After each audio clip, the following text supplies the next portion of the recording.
If there was a language for leaders, that language would be storytelling. On today's show, Nancy Duarte and Patti Sanchez help us discover how to ignite change in our organizations through storytelling. This is Coaching for Leaders, episode 268. Produced by Innovate Learning, maximizing human potential. Greetings to you from Orange County, California. This is Coaching for Leaders, and I'm your host, Dave Stachowiak. Leaders aren't born, they're made.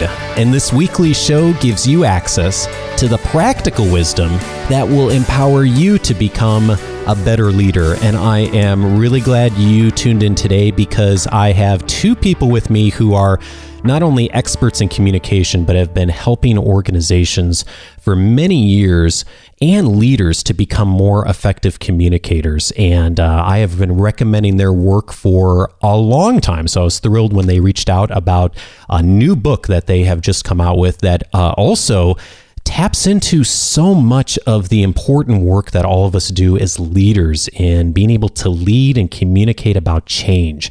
And I'm really glad to welcome to the show Nancy Duarte and Patti Sanchez. Nancy is a communication expert who's been featured in many publications, including Fortune, Forbes, and Fast Company. Her firm, Duarte Incorporated, has created thousands of presentations for the world's top institutions, including Apple, Cisco, Facebook, GE, Google, TED, and many others. She's also the author of Resonate, Slideology, and the HBR Guide to Persuasive Presentations, and now is the co-author of Illuminate, Ignite Change Through Speeches, Stories, Ceremonies, and Symbols. And she's joined today by Patti Sanchez, who is a communicator with 25 years of experience leading transformative marketing initiatives for brands and causes. And she's also the co-author of Illuminate, and she's the chief strategy officer for Duarte and creates communications, intellectual property, and consults clients on how to create authentic connections with their audiences through persuasive presentations. Nancy, Patti, welcome to Coaching for Leaders. Thank you. So glad to be here. Thanks a ton. Well, I am thrilled to talk to you both because I am a bit of a fanboy, and I've been recommending Slideology for years. Anytime anyone asks about how do I design a good presentation and think about visuals, Slideology is always my first recommendation. And so I was thrilled to hear about this new book. And before we even get into some of the details of it, the word that comes up for me when thinking about this book is change. And I'm wondering what you see as the importance as far as change when thinking about leaders in communication. Well, what comes up for me, this is Patti, is it's not really optional these days, and so it's funny because I think we talk to people in all kinds of organizations who don't necessarily always label what they're doing as change per se, but they're always, if they're healthy organizations, in a constant state of evolution and of flux, and that is because the world around us is changing, and especially if we're growing businesses, we have to keep adding new capabilities, scaling our processes, bringing in new talent so that we can continue to serve our customers. So that equals change. So it permeates our environment, so we have to deal with it. But most of us don't deal with it well. I agree. And I was surprised when I did my graduate work in leadership and how many classes were on change. And I remember thinking at the time, why aren't there some more classes on how to keep things going the way they are? And yet, it is the work of leaders. And I think it's interesting what you both have looked at in your research is just how organizations grow and also ultimately decline if they don't embrace change and if leaders don't do a good job of having communication around change. And I was wondering if you could say more about that. It's kind of funny. The point is you're either driving change toward a new future or reacting because you didn't change enough. So the kind of up and down of business. It's a leader's role to create a new future and drive everyone to get there. Yet when we're not driving everyone, to your point, like when can, people ask me on that on my team all the time, when are we going to just stop? When can we just relax? And when if you let it do that, it goes into this state of decay. And Patti and I looked at some of those rhythms and cycles. We had great big giant graph paper we rolled out on the wall, and from memory, because we're we're workhorses here in the Valley. We could actually sketch out the ebb and flow of multiple ventures that different companies have gone on. Especially we looked at these long ones like IBM, HP, Apple, and we looked at when did they infuse their organizations with innovation so that they wouldn't die. And that was actually one of the very first things we did. And then we said, there's a book here. These companies are following a plot that's reinvigorating themselves with innovation so they don't decay. And that is the leader's role. Managers manage the present, but leaders create the future. And when you're creating a future, it means you're driving change. It means today isn't going to look a lot like tomorrow. And that ebb and flow is the life cycle of a business. Well, I'm so curious at some of the organizations that you looked at, and you talk about movements as far as creating movements. And what did you learn when you looked at some of these organizations who were successful and have been successful at reinventing themselves over time? What have they done? Well, like Nancy said, they innovated. They created new products. New services, new processes over and over again. The ones that have lasted, that we all want to be, those enduring companies are the ones that have launched multiple ventures, as we call them in our book, again and again and again. So, IBM was one kind of company when it was founded, and it's a different kind of company now, and there were many ventures in between to bring it to where it is. And oftentimes they're undertaking those kinds of movements simultaneously, and that's where it gets really challenging, I think, especially when you're trying to, say, launch a new product, create a new product, yet you only have limited resources, so you have to take some resources from somewhere else, so you're actually maybe constraining effort in one part of your business so you can funnel those resources to another part of your business, and each of those are kind of little mini movements. And so the organizations that have succeeded for the longest period of time have mastered how to do that over and over really well. I'm so glad you mentioned that handling multiple movements at a time, and that's John Cotter was on the show recently, and we were talking about change, and that was the biggest thing he said's different today than maybe it was 20 or 30 years ago when he first created his model. Is now organizations are doing this consistently and handling multiple changes all the time, and that's just the reality of leadership today for so many of us. Right, exactly. And what's especially challenging about that is the way it drains the energy of your people. Because human capital is the biggest asset any of us have, and anytime we ask those humans to do something new, it's scary, it's hard. If you've ever tried to learn a new sport or some other new kind of hobby, it's always hardest in the beginning because you're using muscles, skills that are new to you, and it takes longer, and it's frustrating, and you want to just throw down the ball and go home because you can't get it right. And that's what it feels like to our teams when we're asking them to do something new. And if we're asking them to do that on multiple fronts, then it's especially exhausting. And so, while Nancy said it's the job of a leader to create the future, it's also, I think, the job of the leader to create energy so that others can help them make that future real. And we think that that's what great communication does, is it actually energizes people so that they have the resources and motivation to keep going. Yeah, and I think you've hit on something that, and I'll even take a step back from that too, is that it's fearful for the teams that we're leading. And in talking with a lot of our community over the years, I think it's also really fearful for us as leaders too, is we don't, and I think it's fear, one, because it's new, but it's also fear because a lot of leaders have heard about what to do with organizational change, and they've heard kind of the broad brushstrokes. But when it comes down to, okay, I've got to prepare this 20-minute presentation on what we're going to do differently now going forward over the next 6 months, where do I start? And that's really scary. Yeah, tell us about it. I mean, while we were writing this book, we were going through our own transformation as a company, and Nancy and I both faced a horribly ugly blank page when at the same time we were having to prepare communications for our internal teams, to communicate to them where we're going next and to try and convince them, wheel them into believing that this is a good thing for them. So we had to build these tools even so that we ourselves could communicate better in those times. Oh, interesting. So I'm curious, what did you, both from your own experience in your firm and also in looking at some of these larger firms and movements that have been successful, what have you learned as a starting point for when you get to that place where the organization or the leadership has recognized the need for change and just starting that process of thinking through how are we going to communicate this? Yeah, it's funny because I'm not naturally empathetic, and one of the most beautiful things that happened to me in my life was getting to work with Patti, who's an empath.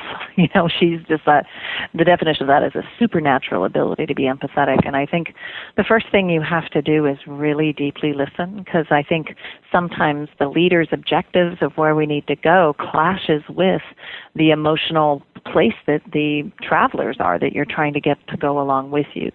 So the first thing you have to do is listen and kind of empathetically map out where they're at, where you need to be. And that's why the model that we put in the book, it's based in storytelling, but we call it a venturescape.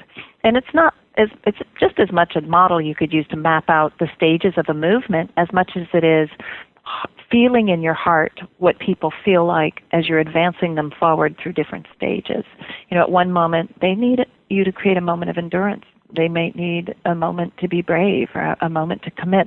There's a emotional system that they need as you push them through your movement towards your outcome. And I think that's what's missing in a lot of leaders is they understand what they need to get done, but they don't understand the heart of the people that are trying to make their dream a reality. And I bet a lot of our community would resonate with what you said, Nancy, is that maybe not necessarily empathy being their top skill set, but something that they recognize is important for something like this.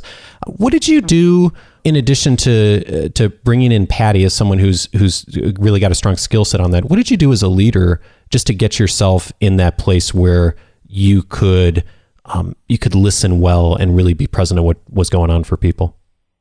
It's funny because that was, I think, my biggest development area. I feel like I've got an intuitive sense of being a heartfelt leader, and I can kind of intuitively know where we need to go, but I spent so much time in the future, which is the leader's role, don't get me wrong, is to spend time in the future, a lot of time in the future, because we need to make sure we're a scout and we know where to go. But what I struggled with was being present enough to feel how it's going to make them feel. And that's why, like a lot of my body of work, it's models for empathy that I needed. I need these models. I got to tell you, since the book's come out, I've whipped out the communication toolkit 4 times. My chief client officer said she had to pin it up on her wall. She's about as empathetic as I am.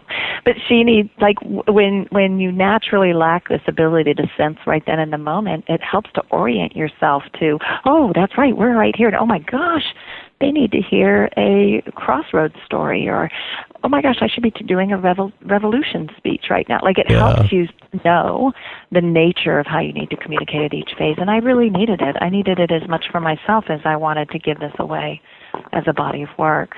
And isn't some of the best work the work that actually helps us too, that we create? Yeah, because, Patti was treading lightly. There were moments when I came in and I'm just processing, oh my God, Patti, why is this happening? And she would have this really tender way of reframing it from the shoes of my staff, and it was so poignant. It made me cry. There was a couple times where we both just had tears in our eyes. We're like, oh my God, what we're writing is true because we really needed this right now, and the people need this right now. And so it was almost like writing the book in the very petri dish. That it was, it was weird, this weird meta.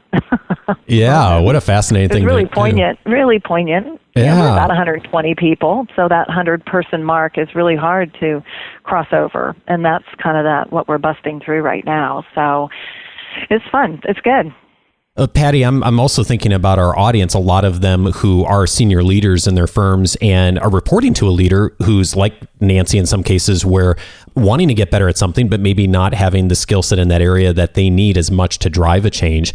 How did you work with Nancy, and what did you do in order to influence change in a way that was helpful to her and also the organization? Well, really simple things at times, like asking a question, well, what if you were new, to this role, just like these people are, what would you be thinking and feeling, or think back to a time when you had to pick up the phone and try and pitch somebody a new service and they hung up on you. It wasn't always easy. Try to remember what that time was like.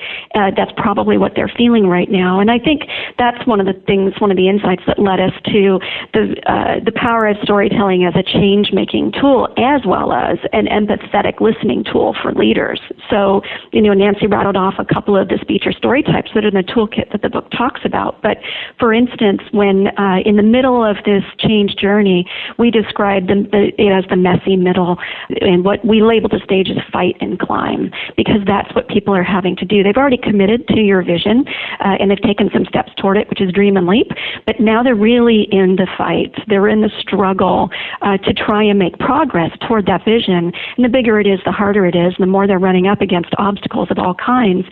And so when you imagine that you're that person who is trying to do what your boss tells you to do, and you really want to believe it's going to work out, but somebody inside or outside the organization is saying, this is stupid, why can't we do it the way we used to? They're sabotaging your every effort to try and make it successful. It really does feel like a battle against a monster of some kind, and they really need encouragement. And so, for instance, one of the story types that we unearth there that leaders often use is this overcoming the enemy story. People need to hear an anecdote about a time when you or someone like them or someone else that they can relate to was up against a foe like that and found a way to win. So stories are a really powerful tool for teaching, because they communicate a message, but they do it in a very kind of visceral way. Like they set a scene, a very specific situation, that a person like them could run up against. And so, that's kind of one of the tools I use with Nancy is, well, when was there a time when you were going through that yourself? Okay, maybe that's the kind of story you need to be telling them so that you can show you understand what they're struggling with, but then also tell another story about how the new behavior you'd like to see actually worked. So it's a process of the leader really listening and, like you said earlier, having empathy, meeting people where they are, and finding the right language, communication model, whatever it is, in order to have empathy, but then also to encourage people to take the step forward. Is that an oversimplification, or is that accurate? No. That's exactly right. And I think that's, it's hard for leaders to do that work, though, because maybe you have total conviction that the vision is right and you just can't see the alternative. You don't understand why people don't get it. And so you need someone else who can play that and role play the person who's resisting or struggling and help you see it from their perspective. But also leaders are just naturally forward thinking, like Nancy said, they live in the future. And so once they communicate that vision, they pretty much assume it's underway and they're off imagining the next thing. And so you forget that people are still like running behind you, trying desperately to catch up, and you're already on to the next frontier. That's why we build these kinds of models that remind people, hey, just communicating your dream is the start of the journey. It's not the end. There's a lot more you have to go through. And if you don't have the time or the patience to communicate through the rest of the journey, you need to find somebody in your organization who does and empower them to be the person who's going to be the encourager and the mentor along the way. That strikes me as one of the biggest mistakes that leaders make is, and I've heard clients many times over the years say something like, oh, we announced the new initiative, or we sent out the memo, or we did the kickoff meeting, and then they're on to the next thing and ready to implement it. And people are just beginning to grasp what's changed or what's happened, or maybe didn't even notice it because they didn't see the email. And there's not a lot of what's next after that. And I like how you talked about, it could be the leader that does it, but there could be someone else in the organization that does that too. What is the what's next? So you've had that kickoff, you've had the big announcement or whatever it is. Is there a logical what's next, or does that change depending on the context of the organization and the leader who's involved? Well, all the movements we studied follow the same basic pattern in terms of the stages that people go through and the kinds of things that they generally need to hear. You know, that beginning stage of the journey is what we call the dream leap, as I said, communicate the vision. But then what happens right after that is people have a choice in front of them to join you or to not join you. And that is a critical moment. It's a threshold they have to cross, just like in a story. And so your communication needs to not only articulate what this dream is, but also give them a reason to say yes, to take the next step. So there are certain kinds of communication that you have to do. And even ceremonies can be helpful here to help people kind of rehearse the act of actually physically committing to the idea by signing a wall or giving a pledge. That's meant to move people over the threshold to taking the next step into that messy middle that we talked about. Yeah, I was wondering if you could say more about that, because I think that many organizations know, at least have done speeches and stories, and a lot of leaders recognize the importance of utilizing those. But I don't think a lot of organizations always appreciate the importance of ceremonies and symbols, which you talk about in the book. Tell us more about that, and why is that critical for this process? I think ceremonies are like it's new language we're introducing into the business vernacular because it's so important.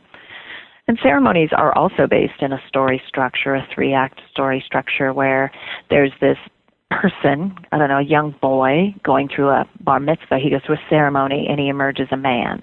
Or you show up to your wedding and you're single, you go through a ceremony and you have in-laws. What happens with a ceremony is something ends and something new begins, and you're saying goodbye to the past. I am no longer a boy. 10 minutes later, I am now a man. And it changes your mindset, it changes your activities and your behavior and your heart, and you approach the same world from a different perspective. Well, the same thing needs to happen collectively. We need collective catharsis in an organization. You need to tell your entire body of travelers, this is ended and this is new again. And that demarcation needs to be really clear so they stop revisiting the past. One of the reasons we get entrenchment or you get resistance is because they're like, but this isn't the way it's always been. You're asking me to do something different. Yeah. And sometimes there just has to be a ceremonial cutting off of what was old and is now new. Some of the types of ceremonies, they're based in long-term cultural communal ceremonies, that we all know and are familiar with. There's immerse deeply or heal wounds or mourn endings. There's just a lot of different types of ceremonies, to Patti's point, based on the stage that your people are in. Sometimes they need rally spirit. Sometimes they need blockages dismantled, like when Meg Whitman showed up at HP. One of the first things she did is she took the cyclone fencing down between the executive parking and the employee parking, and she stopped the usage of a secret, executive door that only execs could enter into. She was saying, look, we're all in this together. It's symbolic to your question about symbols. So she did the ceremonial act of taking down the cyclone fencing, but it also was a communication mechanism and a symbol saying, we're all in this together. And unlike the email announcement that may or may not have been read, I bet every employee noticed that fencing coming down the next morning when they drove in, because it was it's so. I think it was even in the news. So yeah, I think it's something that you do to send a really, really clear message. And Steve Jobs actually also did a really striking ceremony when he was really tired of the last batch of people that hadn't migrated from 9 to 10. The developers were supposed to be fully coded and relaunching their applications in 10. And so he used the opportunity at the developers conference to take an oversized box of Mac OS 9 and actually put it in a coffin and shut the lid, put a red rose on top, and eulogize the death of Mac OS 9. Well, the developers got it. They're like, oh, I guess I'm not going to develop in that anymore. It was maybe over the top, but it sent a very clear message. This is dead. Let's move on, So it's just important to rally people the right direction. Yeah, well, I'm really glad you mentioned this, because I think that most leaders don't think about that as a communication method to signal an ending. I think that's something that very few people probably really utilize well. And so I know people in our audience are already thinking like, okay, I have an ending coming up. How could I signify that really effectively? So I love your thoughts on that. Tell me more about symbols. Are there things that we as leaders should be thinking about as far as how we utilize symbols, and maybe it might even be helpful for us to define what a symbol is as far as how that plays into the process of the story? Mm. Well, a symbol in its simplest form is an artifact of some kind. Often it's an object, but it could be a sound or a visual or something like that has meaning because it was used in some other way in a communication or an event, a moment that had meaning for people. So, the award trophy, from the team competition at the company picnic is a symbol of teamwork and winning, right? But there are all kinds of other symbols that we may not realize have meaning for us in our business lives, but they do. It could be perhaps an object that you used during a talk that you gave. The object itself is not so important as the message that it conveyed with. And so after that moment in time that had a real effect on people, the object or that symbol then becomes to kind of stand for what they experience together. And that's why they're so powerful. I mean, you see this a lot in social change movements, whether it's a raised fist or a chant, hell no, we won't go, or something like that. Those are shorthand for a shared message and a shared moment that people experience together, and people repeat it over and over. And that's really the power of a symbol, is that it makes an idea and the emotions associated with that idea very viral, makes it easier to spread. Yeah, there's ways to do it as a leader that it has to come up out of the culture. You can't just pin something on it, because that actually can backfire. But there's little examples here in the Valley, like Zuckerberg. He took over the building of Sun Microsystem, which had completely failed. Sun Microsystems went out of business. So instead of replacing the sign, he flipped it around. He painted the Facebook logo on one side, and if you go and get your picture taken in front of the Facebook sign with the big thumb up on it, when you cruise around the backside, it's this rusty, dilapidated Sun Microsystem signage. And he said, we are going to use this as a cautionary tale, because what happened to Sun Microsystems will never happen to us. So it's like there's ways to take this object that had no meaning other than directionally point to where to go and make it have meaning. So suddenly this inanimate object has meaning and has emotion infused in it because of what it symbolizes. I've really been impressed by leaders who are able to do that well. And I know I have underestimated the power of symbols used well in organizations. And like you have seen examples where leaders have done that well within the cultural context. And people will, even things they have as a gift or a handout, people will hang on to those for decades sometimes in their organizations. It's really amazing to see that come together well. One of the things I'm really curious about from both of you is anytime anyone's doing really groundbreaking work and thinking about how people lead more effectively. I'm curious from you both, looking back now, what do you hold true today that maybe you didn't hold true or didn't believe in 5 years ago, based upon the research you've done in this book and having created this model? Wow, that's a brilliant question. I think that I know more about myself than I ever dreamed I could, as far as how I frame things. I learned I had to go into my childhood even and heal some wounds around my own narcissistic mom, because a narcissist is actually missing the empathy gene. And in her absence of empathy, I never had it modeled as a child. And so when you don't have it modeled, it's harder to acquire a skill as an adult. And so I actually went through a personal, kind of almost sounds really, maybe it's because I'm female and I'm saying it, but it's like a personal rebirth in my insights into empathy. And that's what this book did for me, for sure. Thank you. Patti was my midwife. and it's a pretty baby, isn't it? Awesome. Well, I was kind of reflecting on my, early life and my career and how what I could have done differently if I had had this knowledge. And one of the things that came to me is that I always understood the power of words. I'm very careful with my choice of words. I'm learning how to embrace visuals too, especially in the Duarte community. I'm learning so much about how to visualize ideas. But I also never really thought about the impact of my energy. When I communicate, not just nonverbal communication, but even just remembering that I am in a lot of ways a symbol of the change I want to see. And so I have to be deliberate about what I communicate and how I communicate, and remember that if I want people to feel brave, I need to show what bravery looks like. If I want people to feel gritty and capable of overcoming and enduring, then I need to model what that looks like.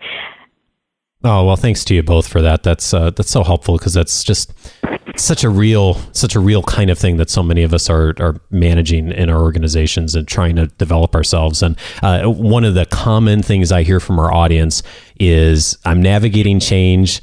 I know I need to think about this strategically. Where do I start and what do I do? And I think this model is a really great starting point of not only from the big picture piece that we've talked about today, but also the tactical how-to process to go through it. And Patti, you were telling me offline that one of the, there's a couple of tools we'll make available to our audience, and I'll get the links in our show notes. And one of them was a matrix. And I was wondering if you could say more about that tool and how people may interact with it in a way that would help them to really appreciate the power here.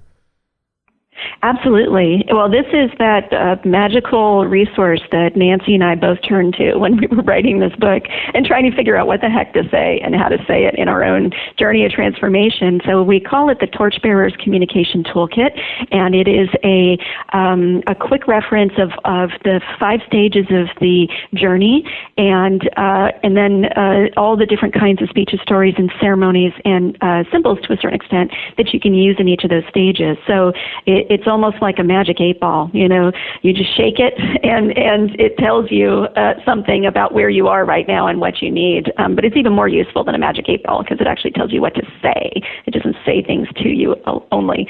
So it's a pretty cool resource, and we're really excited to be sharing it with people as kind of like a 911 for their change communication. Pick that up, have a look at it when you're stuck, and it'll help you get clear about the next thing you should communicate. Fabulous. So I'm going to get links to all of that in the show notes. In addition, we'll put a link to that directly at coachingforleaders.com/torchbearer. And so that way folks can access it quickly and immediately, especially those of you who are navigating this right now.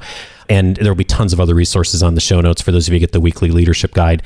Nancy, Patti, thank you so much for taking the time and for not only the work you've done here, but also just all the work you've done over the years to help leaders communicate so well. I'm so grateful for it. Thank you. It was a blast talking to you. And good luck to you all in your change efforts. Nancy Duarte and Patti Sanchez are the authors of Illuminate, Ignite Change Through Speeches, Stories, Ceremonies, and Symbols. Thanks again. Thank you.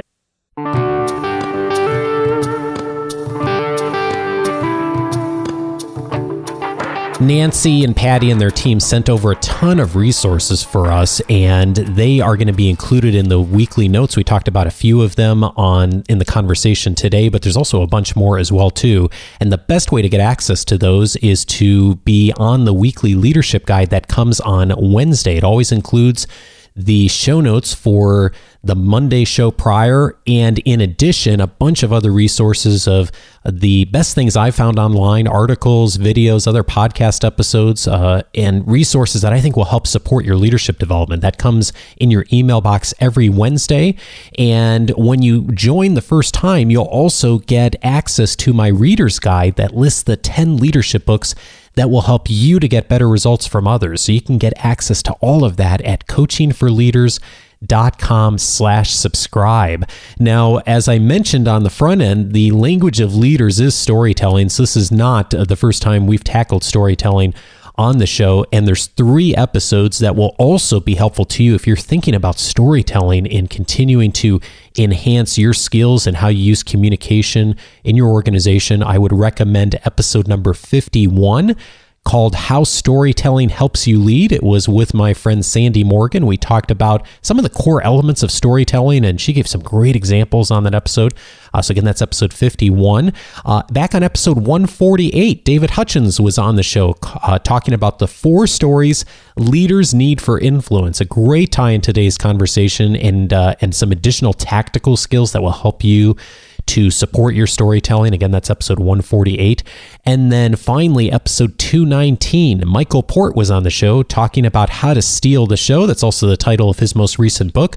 And he has developed a tremendous expertise around presentation specifically. It's a great complement to today's conversation. Again, that's episode 219. And to get to any of those past episodes, just go to coachingforleaders.com/the episode number, and you will be able to find those very easily.